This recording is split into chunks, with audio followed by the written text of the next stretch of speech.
Isa sa mga inaabangang tradisyon ng mga Pilipino tuwing summer ang Flores de Mayo.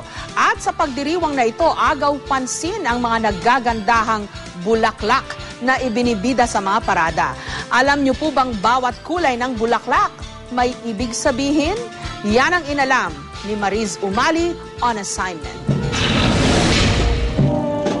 Tampok ang magagandang dilag at magagarbong karosa. Flores de Mayo na nga ang Queen of Filipino Festivals. Ang Flores de Mayo ay halaw sa Kastilang salita ng ibig sabihin ay mga bulaklak ng Mayo. Sa pistang ito, samot-saring bulaklak ang iniaalay sa puon bilang pasasalamat sa masaganang ani ng taon. Nagkaroon ng Kristiyanong simbolo. So, nung panahon ng Kastila, na-transform to na pag-aalay hindi sa anito, kundi pag-aalay sa Birhen Maria. At ang buong Pilipinas ay parang inialay kay Birhen Maria. Bata man, Mataya po.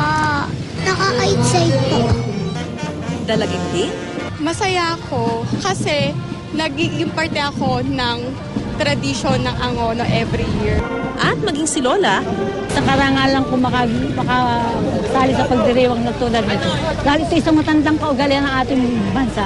lahat gustong makibahagi sa tradisyong ito. Pero alam nyo bang ang mga bulaklak na alay kay Maria may kanya-kanya ring simbolismo? Ayon sa isang florist, ang bawat kulay ng bulaklak may katumbas na kahulugan sa rosaryo. Ang mga puting orchid, Ecuadorian rose at chrysanthemum, simbolo raw ng misteryo ng luwalhati. Ang mga pulang rosas naman kumakatawan sa misteryo ng hapis. Pag red is the passion. Masakit magmahal, pero deep inside, masarap magmahal. Ang mga dilaw na bulaklak ng snapdragon at gerbera, simbolo naman ng misteryo ng liwanag. Habang ang mga kulay rosas na talulot naman ay kumakatawan sa misteryo ng tuwa. Pink dahil katuwaan sa pagsilang ng ating Panginoon, nananabik ang mahal na Birhen. Ang madalas na inaalay na sampagita tila na etchepuera na sa eksena. Bukod sa kanyang espesyal na bango, yung puti ay simbolo ng napakadalisay, napakapuro, walang kasalanan. Dito sa Dangwa na bagsakan ng mga bulaklak, iilan na lang daw ang bumibili ng sampagita para gamitin sa sagala. Ang hindi na uso ng mga ganyan eh. Ang mga uso na ngayon, yung mga bagyong mga bulaklak. Ang lifespan niya, hours lang. Unlike the hybrid, ay matagal. It takes weeks. Sa isang sulok, nakilala namin si Aling Jamila, ang tanging tendera ng sampagita sa kahabaan ng Dangwa. Medyo matumal, jamba-jamba, gano'n.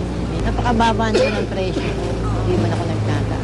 Ipinakita niya sa amin ang kanyang obra para sana sa mga magsasagala. Isang korona at karosang gawa sa sampagita. 100 hanggang 200 piso lang ang kita ni Jamila sa isang araw.